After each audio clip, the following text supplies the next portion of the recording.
Ali no grego a gente vê a palavrinha aion, que é no para sempre. Você fala grego?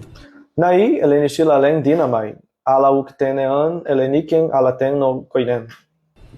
Eu não sou um expert em grego, mas eu pesquiso muito. Entendi. Então, a gente vê que nesse século vindouro, principalmente na gramática grega, está trazendo já o aspecto da eternidade.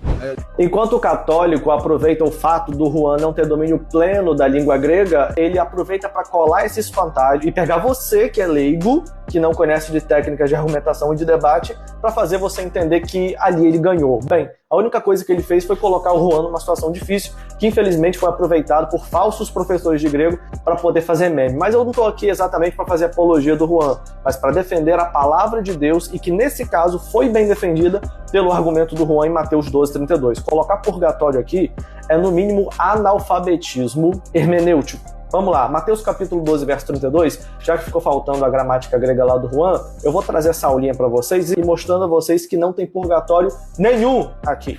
Mateus capítulo 12, verso 32, em português está escrito assim: aquele que pecar contra o Pai, contra o Filho, terá perdão, mas contra o Espírito Santo não terá perdão. Essa construção em grego está assim, ó: kai hos ean, eipen logon kata tu huiu tu anthropo, que seria a parte de pecar contra o filho, proferir palavras de ofensa contra o filho. Aí depois ele vai dizer, mas aquele que proferir, né, ei pecata tu pineimatus tu hagio, contra o Espírito Santo, aí vem aqui a expressão, o que afetetai ao tu, não lhe será perdoado.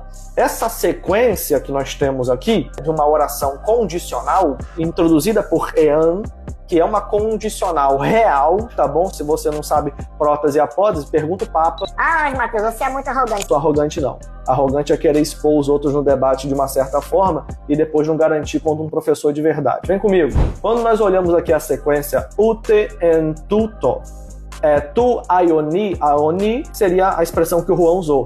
Ute ento melonti. Aqui isso não é uma outra oração subordinada para você dizer que ali ele está falando de dois períodos, do período da terra e do período do porvir. Para que fosse assim, deveria ter ali duas orações subordinadas, mas não. O que nós temos aqui é um paralelismo negativo correlativo marcado pela expressão ute e depois ute. Ute na primeira parte e ute na segunda parte. Ute, traduzindo para o nosso português, é nem.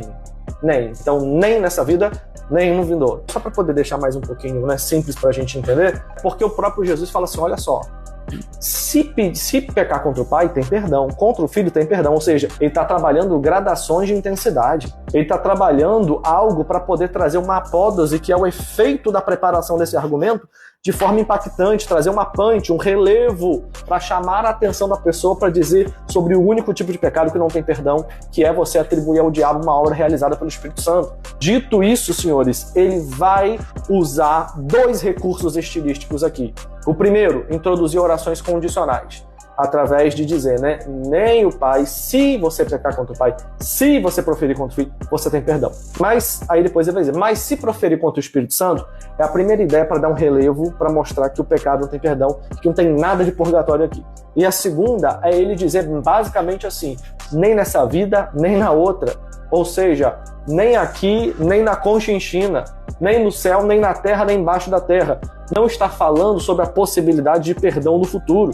Quem fala isso é leigo num nível abissal. E é por isso, senhores, que eu digo, e eu pergunto para você, Ariel, você sabe grego? Vamos fazer um debate? Estude grego bíblico comigo por assinatura, menos de R$100 por mês. Você terá acesso ao nosso material, que também receberá físico depois de um tempo como assinante. Terá acesso a uma plataforma de estudos para você poder começar a estudar com a gente.